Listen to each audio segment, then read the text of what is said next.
Si ayan na, si wag na. Hindi po pwede yung wag na.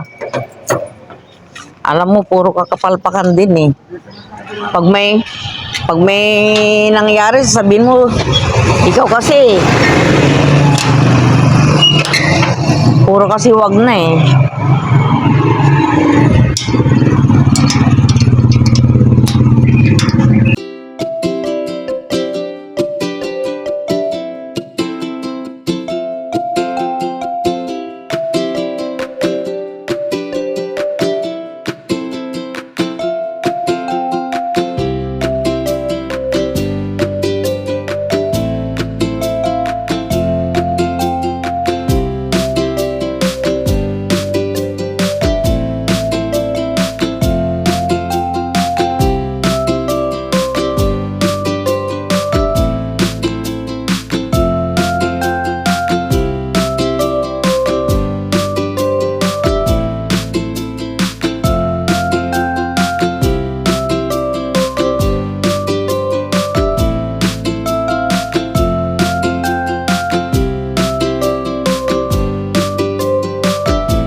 Hello guys! Good morning, good morning, good morning na naman po sa inyong lahat. Welcome to my new vlog for today. New vlog for today guys. Ayan. Ngayon guys ay magre-retouch po tayo sa ating mga ginawa kahapon kasi may guest na naman po tayong parating ngayon. Tapos maglalagay po ako ng punda ng ating mga unan para maganda-ganda pong tignan kasi nagpalit po ako kahapon. Siyempre nga naman po guys, 6 days yung guest. Kaya siguradong marumi na rin po itong mga punda natin. Ayan. Hindi man marumi. Pero siyempre, 6 days yung guest. Ibig sabihin, hindi po napalitan yung mga punda. Kaya kakailanganin po natin na palitan. Oh.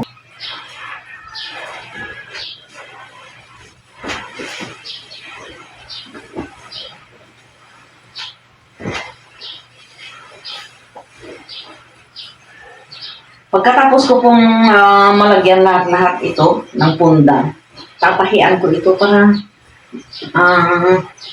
presentable.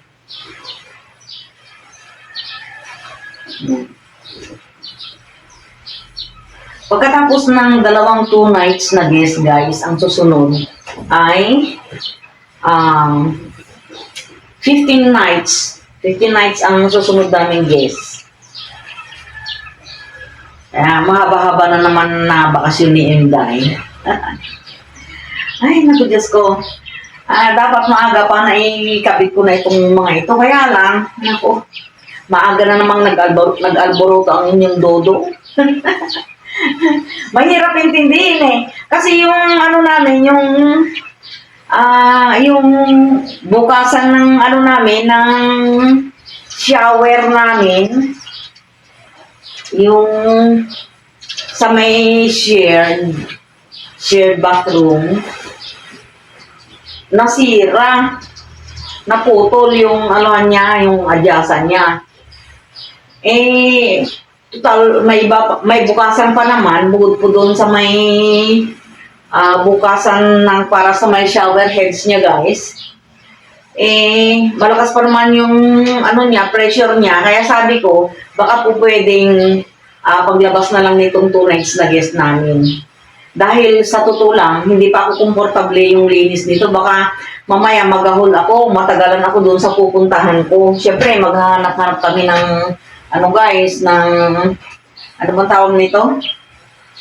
Maghahanap-hanap kami ng bukasan. Baka sakaling meron po sa ibang store. Hello guys! Good morning, good morning, good morning na naman po sa inyong lahat. Welcome to my new vlog for today guys. Ayan. Ngayon guys ay magre-retouch po tayo sa ating mga ginawa kahapon kasi may guest na naman po tayong parating ngayon. Tapos maglalagay po ako ng punda ng ating mga unan para maganda-ganda pong tignan kasi nagpalit po ako kahapon dahil syempre nga naman po guys 6 days yung guest kaya siguradong marumi na rin po itong mga punda natin. Ayan, hindi man marumi pero syempre 6 days yung guest, ibig sabihin hindi po napalitan yung mga punda kaya kakailanganin po natin na palitan. Oo, ayan.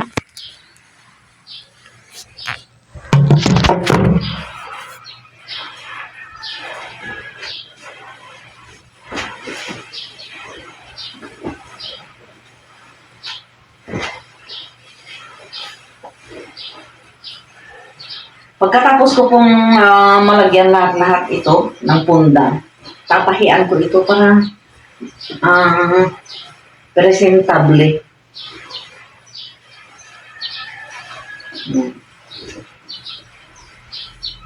Pagkatapos ng 2 nights na guest guys, ang susunod ay 15 nights. 15 nights ang susunod naming guest. Mahaba-haba na naman na bakasyon ni Inday. Ay, naku Diyos ko.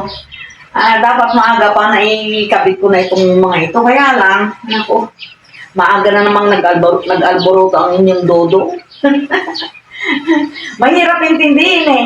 Kasi yung namin,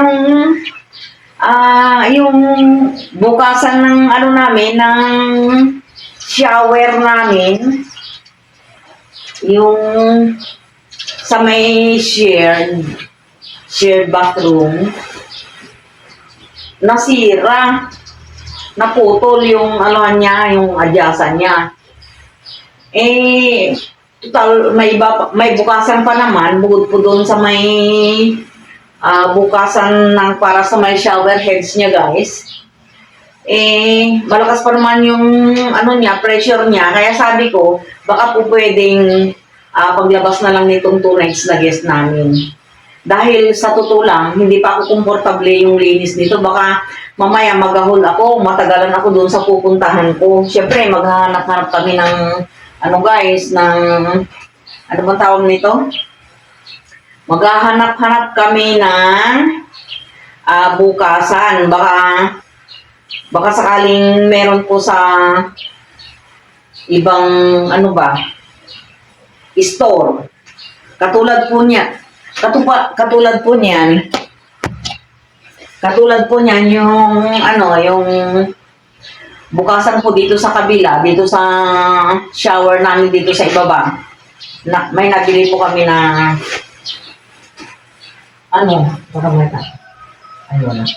may nakabili po kami ng yung bukasan lang. Samantalang sa ibang store, ang lagi nilang sinasabi, kailangan buuan.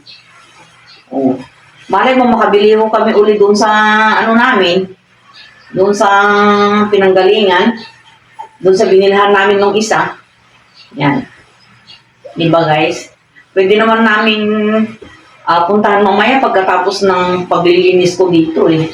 Galit na naman siya. Mainit ang ulo lagi. Palibasa kasi kagabi, napaaway na naman sa labas.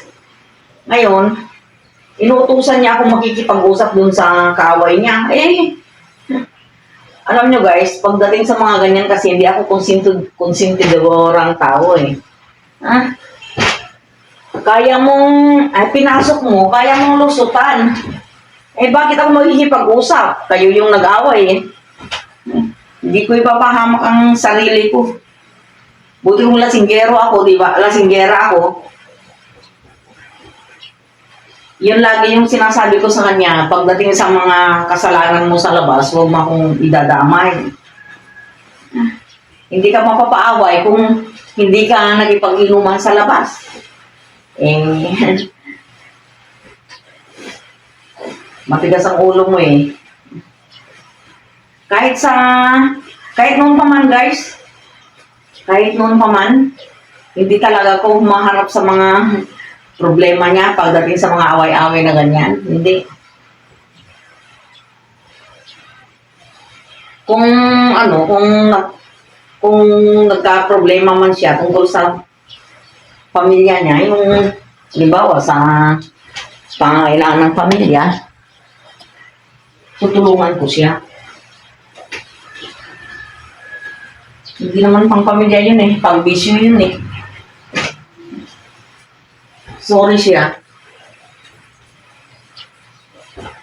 Marami akong gagawin dito. Marami pa akong problema.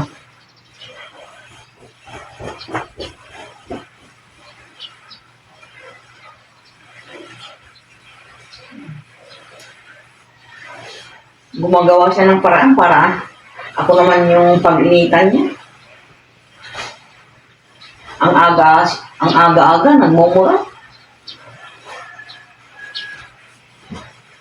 Pero, pinipilit ko na lang na, guys, na i-relax ang sarili ko. Kasi kung mainit ang ulo niya, tapos mag-iinit din ang ulo ko, walang mangyayari kasi, alam niyo naman, may sakit na ako, hindi na ako pwedeng yung sasabay pa sa galit niya.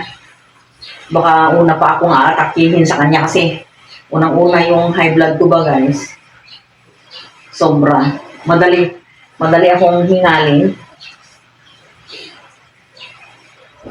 Ayan. Pagkatapos nito guys, yan, i-distribute ko na sa bawat kwarto. Pero siguro mas maganda, ipainit ko muna. Yun ang mas maganda. Paarawan ko muna itong mga unan. Good morning. Alam ko sa inyo. Another day, another vlog naman po. Ayan, may guest po kami ngayon. At eto, naandito na naman po tayo sa ating tirahan guys. Yan, ito po ang aming almusal ngayon. Ito po ang aming breakfast guys. Ayan, medyo tinanghali na po ako ng pag-breakfast kasi syempre unahin muna natin yung mga hugasan sa mga kinainan po nila kagabi dahil sila po kasi kagabi nakapaghugas na po ako sa aming kinainan kasi nag-midnight snack po sila dito sa bahay itong dalawang mga lalaki. Yan. Ito na po yung mga nilabahan po namin sa ginamit ng mga guests. Yan. Dito po kami nagdalawa ng aming mga bedsheets guys at saka yung mga kumot na rin po sa transient.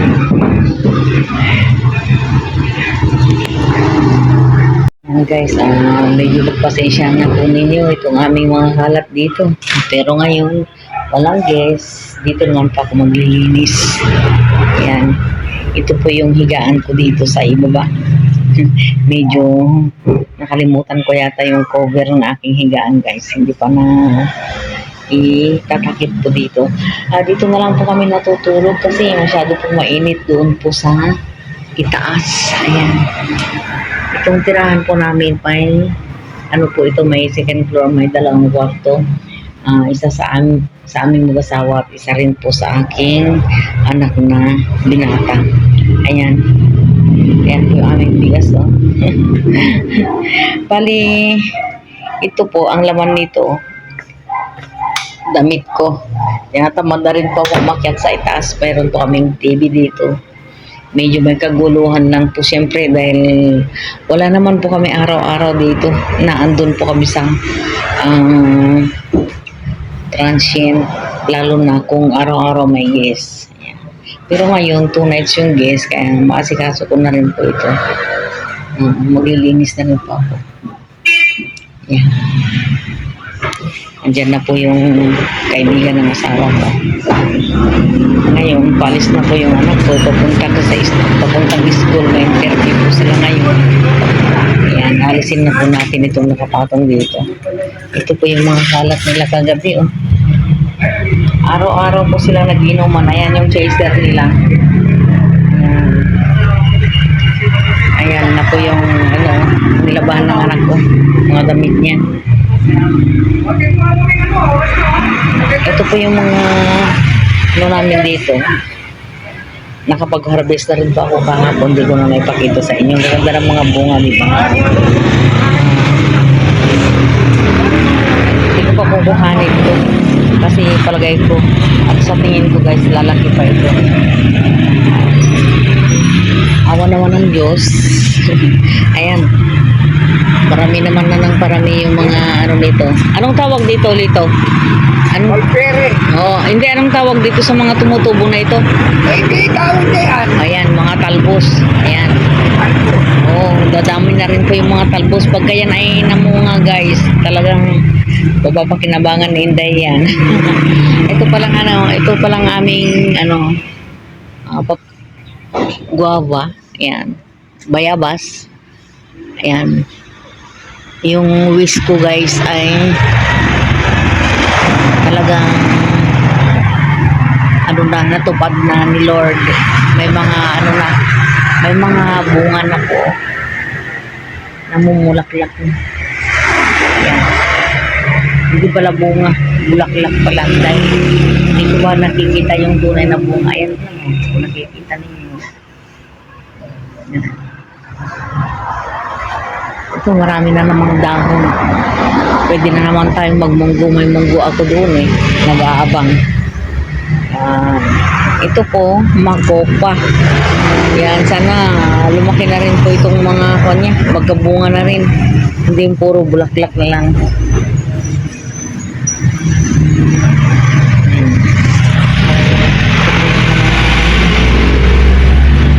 Ano kung tinanim na mulberry? Ewan ko kung may ugat na yan guys, ang bilis naman. Pero may mga na siya, may mga sanga-sanga na. Tinutubuan na. Ang healthy po talaga ng mga namin. Luya. So ngayon yung aking mga talong. Sayang guys, inilipat ko yung sana nga dahon lang ang natuyo. Sana tumubo yung natuyo yung kanyang dahon. Nasaktan siguro. Parang tao rin. Ayun natuyo yung aking cactus, oh.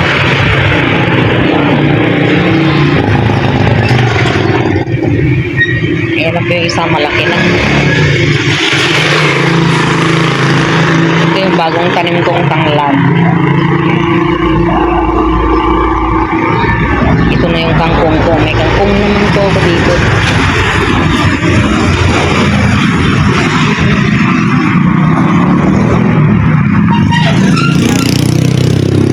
Harvest ko lang itong luya kaya ganito.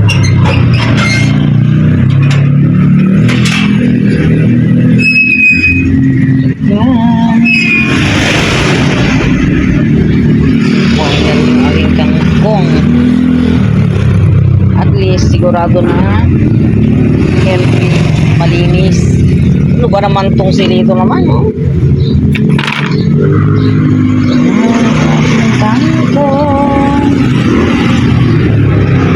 Pag wala siya, ilalagay ko dito. Pag hindi niya napansin. Ito po yung na-harvest kanina ng asawa ko dito. Ito hinog na nga rin eh. Maniba lang. Ang 3 bunga na rin sa wakas.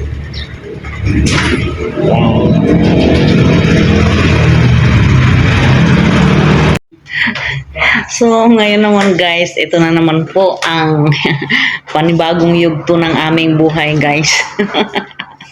Araw po ng Biyernes ngayon at ayun, still po. Andun pa rin po yung mga guests kaya kami naman naandito naman sa may transient. Ayan. Ano yung ginagawa mo? Ayan, magpiprito siya. Marami naman po kaming mga harbat na mga ano dito eh. Ayan. Mantika, kaya may pangprito. Alas 8 pa lang po ng umaga pero ito ginuman na naman. Surprise mo. Oo. Ayan, no? Ano ito, pulutan? Kakain. Wala ka lusan? Oo.